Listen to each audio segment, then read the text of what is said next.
Hello friends, வணக்கம். Welcome to cook with Saranya. இன்னைக்கு நம்மளோட சேனலில் ரெஸ்டாரண்ட் ஸ்டைலில் கடாய் பன்னீர் எப்படி பண்ணலாம் அப்படிங்கிறத பார்க்கலாம். இந்த ரெசிபி பார்த்தீங்கன்னா நம்ம வீட்டில் இருக்க இன்க்ரீடியன்ஸ் எல்லாம் வச்சு ரெஸ்டாரண்ட் ஸ்டைலில் எப்படி பண்ணுறது அப்படிங்கிறத நம்ம பார்க்கலாம். இப்போ நம்ம வீடியோக்குள்ளே போகலாம். வீடியோக்குள்ளே போகிறதுக்கு முன்னாடி ஒரு சின்ன ரெக்வஸ்ட், என்னோட சேனலை ஃபஸ்ட் டைமாக பார்க்குறவங்களா இருந்தால் மறக்காமல் சப்ஸ்கிரைப் பண்ணிக்கோங்க. கூடவே இருக்க பெல் ஐக்கானையும் கிளிக் பண்ணிக்கோங்க.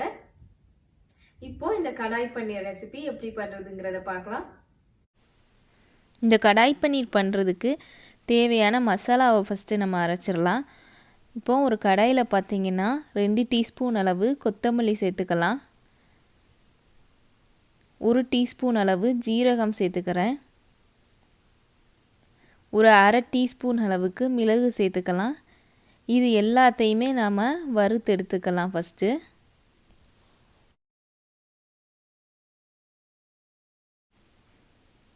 அதுக்கப்புறமா பார்த்திங்கன்னா 3 வரமிளகாய் சேர்த்துக்கிறேன். இதையும் சேர்த்து வறுத்துக்கலாம். அப்புறமா ஒரு சின்ன துண்டு பட்டை சேர்த்துக்கிறேன். 2 கிராம்பு, அதுக்கப்புறமா ஒரு பிரியாணி இலை. இது எல்லாத்தையுமே சேர்த்து நல்லா வறுத்துக்கலாம். இது நல்லா வறுத்ததுக்கப்புறமா ஒரு மிக்ஸி ஜாருக்கு மாற்றிட்டு நம்ம தனியாக அரைச்சி வச்சுக்கலாம். இந்த பவுடரை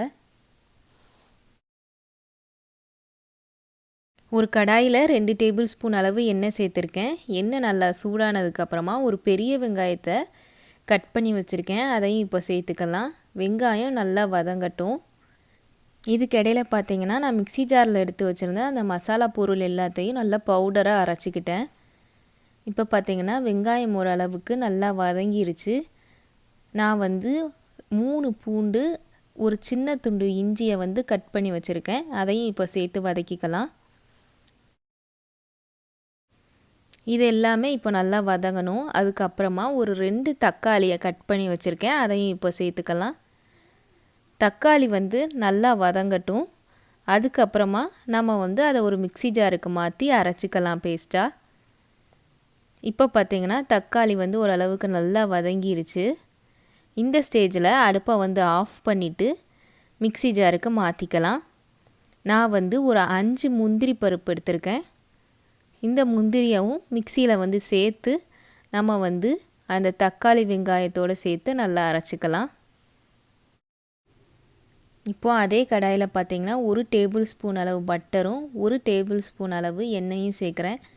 பட்டர் கொஞ்சம் நல்லா உருகுனதுக்கப்புறமா பார்த்திங்கன்னா ஒரு பெரிய வெங்காயத்தில் ஒரு பாதி வெங்காயத்தை பார்த்திங்கன்னா இந்த மாதிரி ஸ்கொயர் ஷேப்புக்கு பெட்டல்ஸ் மாதிரி கட் பண்ணி வச்சுருக்கிறேன்.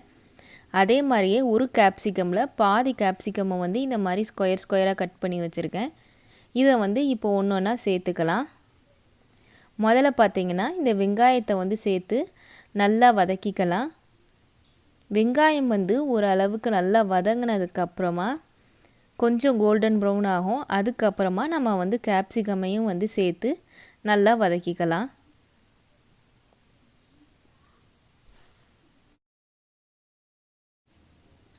இப்போது வெங்காயமும் கேப்சிகமும் கொஞ்சம் வதங்கினதுக்கப்புறமா மஞ்சள் தூள் ஒரு 1/4 டீஸ்பூன் அளவு சேர்க்குறேன். அதுக்கப்புறமா காஷ்மீரி மிளகாய் தூள் ஒரு அரை டீஸ்பூன் அளவு சேர்க்குறேன். இந்த காஷ்மீரி மிளகாய் தூள் சேர்க்குறது நம்ம கலருக்காக தான் சேர்க்குறோம். இது பார்த்திங்கன்னா இப்போ கொஞ்சம் வதங்கினதுக்கப்புறமா நம்ம ஏற்கனவே அரைச்சி வச்சுருக்கிற அந்த வெங்காயம் தக்காளி பேஸ்ட்டை இப்போ சேர்த்துக்கலாம்.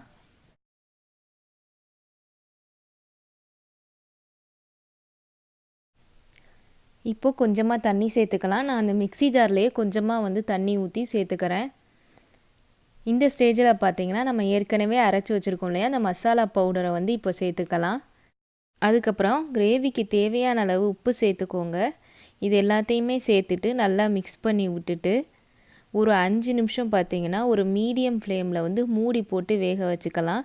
அப்போ கிரேவி பார்த்திங்கன்னா இன்னும் கொஞ்சம் திக்காக இருக்கும். இப்போது ஒரு 5 நிமிஷத்துக்கு அப்புறமா பார்த்திங்கன்னா கிரேவி நல்லாவே கொஞ்சம் திக்காயிடுச்சு. இந்த ஸ்டேஜில் நம்ம பன்னீரை ஆட் பண்ணிக்கலாம். இன்றைக்கி பார்த்திங்கன்னா நான் வீட்டில் செஞ்ச பன்னீர் எடுத்து வச்சுருக்கிறேன். இந்த பன்னீர் பார்த்திங்கன்னா 200லேருந்து ஒரு 250 கிராம் இருக்கும். இதை இப்போ சேர்த்துக்கலாம்.